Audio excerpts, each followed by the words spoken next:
My name is Ashley, I'm 26 years old, and I need to tell you about my personal trainer who was living in my walls. Not metaphorically, literally. Inside the walls of my apartment, watching me through hidden cameras, controlling every aspect of my life, preparing me for something I never agreed to. 3 months ago, I was struggling with my fitness goals after a painful breakup. I'd gained weight, lost confidence, and spent hours scrolling through Instagram looking at perfect bodies that seemed impossible to achieve. That's when I found Marcus King at fitnessmaster_hey with 2.3 million followers and thousands of transformation photos. His posts promised personalized fitness journeys that will change your life forever. The before and after photos were incredible, women who looked exactly like me transforming into fitness models in just 90 days. His bio read, "I don't just train your body, I optimize your entire existence." Consultation was free, but it required installing his proprietary fitness monitoring system, a small camera that would track my movements, eating habits, and sleep patterns to create the perfect customized program. "I need to see your natural behaviors to design your transformation," he explained in his smooth, confident voice. I should have questioned why a personal trainer needed 24/7 access to my apartment. I should have wondered why all his success stories stopped posting on social media after their 90-day programs. I should have asked myself why someone with millions of followers was offering free training to random women. But I was desperate to change my life, and Marcus seemed like the answer to all my problems. Camera installation was simple. Just a small device about the size of a smoke detector that Marcus said would blend seamlessly with my decor. He video called me through the setup process, his handsome face filling my laptop screen as he guided me through connecting it to his monitoring system. "Perfect, Ashley," he said, his voice warm and encouraging. "Now I can see everything I need to create your transformation. Remember, I'll be watching 24/7 for the first week to establish your baseline behaviors. Don't try to change anything yet, I need to see the real you." Having someone watch me constantly should have felt invasive, but Marcus made it feel like personal attention. He would send me messages throughout the day. "Great posture while working," or "I noticed you're stressed, try the breathing exercise I taught you." It felt like having a caring friend who was always looking out for me. The workouts he designed were incredibly effective. Every exercise was perfectly tailored to my body, targeting exactly the areas I wanted to improve. He seemed to know my limits better than I did, pushing me just hard enough without causing injury.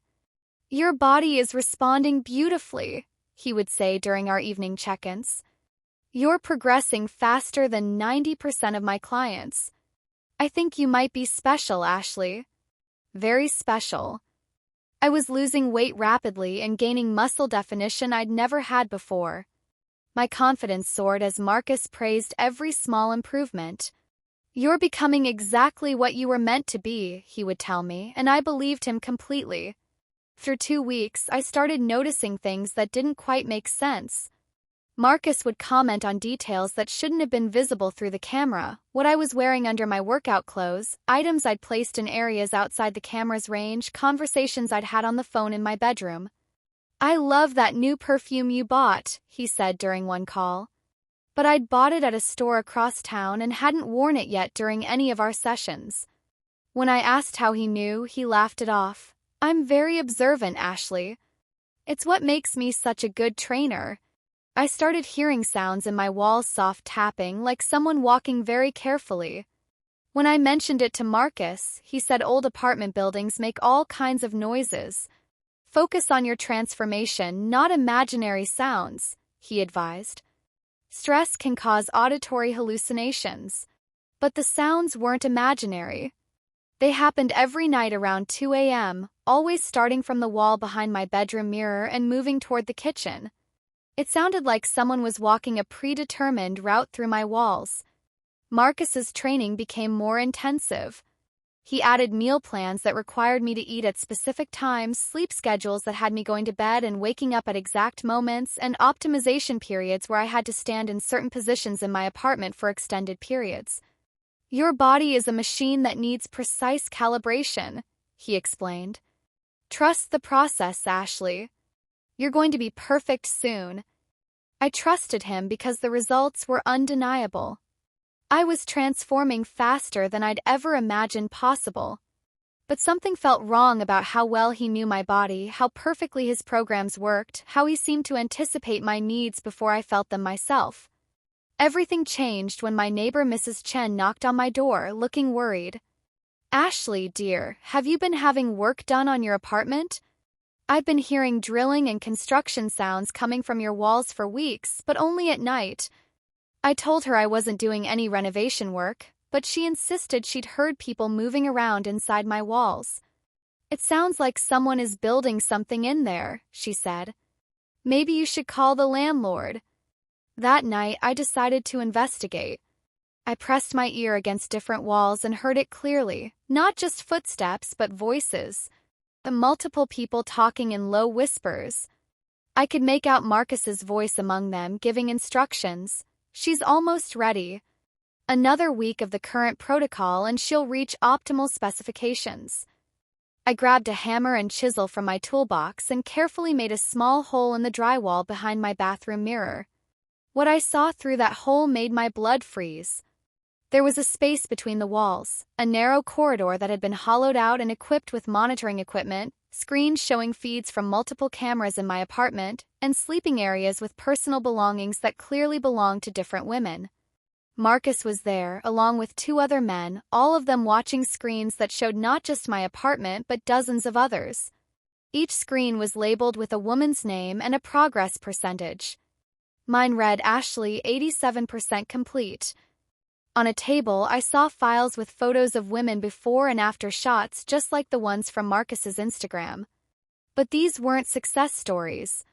They were profiles with detailed measurements, psychological assessments, and final notations that all said the same thing: collection complete, subject relocated. I realized that Marcus wasn't just a personal trainer. He was running some kind of human trafficking operation, using fitness transformation as a cover to select and prepare women for collection. 24/7 monitoring wasn't about optimizing workouts. It was about studying our habits, our vulnerabilities, our lives. I found equipment in that hidden space that explained how he knew so much about me. Hidden cameras in every room, not just the one I'd installed. Audio recording devices. Even air sampling equipment that could detect everything from what I'd eaten to what medications I was taking. But the most terrifying discovery was a detailed schedule with my name on it. Ashley Chen collection date, November 15th, transport arranged. New identity prepared. Buyer confirmed. November 15th was 3 days away. I tried to leave immediately, but my apartment door wouldn't open. The electronic lock that had always worked perfectly was now completely unresponsive. My phone had no signal. Even my windows wouldn't open. They'd been sealed somehow during one of those nights when I heard construction sounds. Marcus's voice came through hidden speakers I'd never noticed. "Ashley, I know you're scared, but you need to calm down. You're so close to perfection. Just 3 more days of the program and you'll be ready for your new life." "What new life?" I shouted at the ceiling. "What are you doing to me?" "You wanted transformation, Ashley," his voice replied, still maddeningly calm. "I'm giving you the ultimate transformation. A complete new identity, a perfect body, and a very wealthy person who appreciates that perfection. You should be grateful." I realized then that all the women in his Instagram success stories hadn't just gotten fit, they'd been sold to buyers who wanted perfect, customized women. The 90-day programs weren't about fitness, they were about preparing human merchandise to specific requirements. I knew I had 3 days to escape before whatever collection meant would happen to me. I started systematically destroying everything in my apartment that could be monitoring me, smashing mirrors, tearing down smoke detectors, ripping electronics out of walls. With each device I destroyed, Marcus's voice became more agitated. "Ashley, stop. You're damaging months of work. You're 87% perfect. Don't ruin this for yourself." But destroying the monitors wasn't enough. I needed to get out, and Marcus had clearly secured all the normal exits. That's when I remembered the hole I'd made in the bathroom wall. there were corridors in the walls wide enough for people to move through, maybe I could use them to escape. I enlarged the hole with my hammer until it was big enough to crawl through. The space was dark and cramped, but I could see light coming from other openings, access points to other apartments where other women were probably going through the same transformation process. I crawled through the wall space, following the corridor system that connected multiple units in the building. Along the way, I found evidence of other victims, personal belongings, photos, documentation of dozens of women who had been processed through Marcus's system. At one point, I heard crying from behind a wall and carefully opened an access panel. Inside was another apartment, almost identical to mine, where a woman was going through what looked like the same program I'd been in. She was further along, probably at 95% complete, and clearly in the final days before her own collection. I tried to warn her, but she looked at me like I was crazy. "Marcus is helping me become my best self," she said. "I've never been happier. You should go back to your program before you ruin your transformation." Marcus had conditioned her so completely that she couldn't recognize the danger she was in. She genuinely believed he was helping her, even as she was being prepared for sale. I followed the corridor system until I found what appeared to be Marcus's main control room, a space filled with monitors showing dozens of apartments, files on hundreds of women, and communication equipment that he used to coordinate with buyers. Marcus was there with his associates, clearly panicked about my escape. "Find her," he was shouting. "The buyer is arriving tomorrow. We can't lose this one." I used my phone to record everything I could see: the monitoring equipment, the files, the evidence of the trafficking operation. Then I found the building's main electrical panel and shut off power to the entire system. In the darkness and confusion that followed, I managed to get to the building's roof and call 911. Police arrived within minutes, but Marcus and his team had vanished through their wall network, leaving behind only the evidence of their operation. The investigation revealed that Marcus had been running this scheme for over 5 years, using fake fitness personas to target vulnerable women. The building had been specifically chosen because it was old enough to have large wall spaces that could be converted into a monitoring and control center. They found evidence of at least 200 women who had been processed through his system. Most had been sold to buyers in other countries and were never found. The few who were recovered described being told they were starting new lives with appreciation partners who had paid for their optimization. Marcus King was never caught.